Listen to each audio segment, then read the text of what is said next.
अंबरनाथच्या स्वामीनगर परिसरातील श्री सेल्वा विनायक सार्वजनिक गणेशोत्सव मंडळाने यंदा दक्षिण येथील पद्मनाभ स्वामी मंदिराचा देखावा साकारलाय। हे पुरातन मंदिर पाहण्यासाठी सध्या भाविक मोठी गर्दी करतायत। अंबरनाथ शहराच्या पूर्व आणि पश्चिम भागाला जोडणाऱ्या उड्डाण पुला शेजारी श्री सेल्वा विनायक मंडळाकडून गणेशोत्सव साजरा केला जातो। या गणेशोत्सव मंडळाने यंदाच्या वर्षी दक्षिण भारतातील प्रसिद्ध पद्मनाभ स्वामी मंदिराचा भव्य देखावा साकारला आहे। पिवळसर शिखर असलेलं प्रवेशद्वार ओलांडताच जणू दक्षिण भारतातील प्राचीन देवस्थानात आल्याचा भास या ठिकाणी दर्शनासाठी येणाऱ्या गणेश भक्तांना होतोय।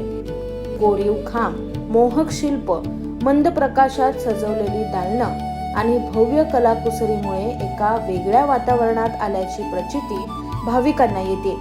मंदिराच्या गाभाऱ्यात भगवान विष्णू यांची भव्य मूर्ती असून त्यालगतच गणरायाची भव्य मूर्ती विराजमान झाली। विशेष म्हणजे मंडळाच्या सदस्यांनी स्वतः मेहनत घेऊन हा देखावा साकारलाय। या देखाव्यासाठी मंडळाच्या सदस्यांनी 2 महिन्याआधीच दक्षिण भारतातील विविध पुरातन मंदिरांना भेट देऊन श्री पद्मनाभ स्वामी मंदिराची निवड केली। मंदिरातील कोरीव काम, शिल्प यांचा सखोल अभ्यास आराखडा तयार करत हा देखावा साकारल्याची माहिती मंडळाचे सदस्य मणिमारन यांनी दिली आहे। और ये हमारा मंडल का नाम है श्री सेल्वा विनायक मित्र मंडल। ये हमारा 20वां साल है।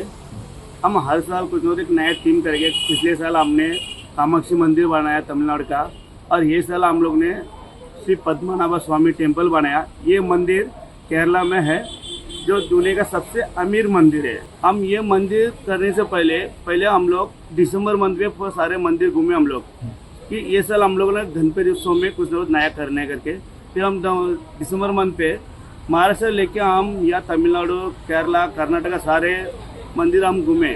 फिर उसमें से हम लोग ने एक मंदिर चॉइस किया, वो आनंद पद्मनाभ स्वामी टेम्पल, कि इस बार हम ये आनंद पद्मनाभ स्वामी टेम्पल आप बनाए करके। और ये मंदिर प्रॉपरली क्लॉथ मतलब कपड़ा और वुड का लकड़ी हो गया सब इसमें बना हुआ है। ये जो ना प्रॉपर पूरा हम लोग खुद ही बनाया। हम लोग ने पहला ड्रॉ करके स्केच करके कहाँ का कैसा आना चाहिए, पब्लिक कैसा एंट्री होना चाहिए, कहाँ से एग्जिट होना चाहिए, गणपति का दर्शन कहाँ से जाना चाहिए, ये सब पहला हम लोगों ने प्लान किया हुआ है, फिर स्केच किया हुआ है। फिर उसके बाद हम लोग खुद ही सब कुछ हम लोग खुद ही किया। हमारा मंडल वाले सब कुछ हम लोग मिलकर किया सब। या देखाव्यामुळे अंबरनाथमध्ये दक्षिणेतील देवस्थानचा आध्यात्मिक अनोखा अनुभव भाविकांना घेता येतोय। Bureau report, AB fast news, Ambernath.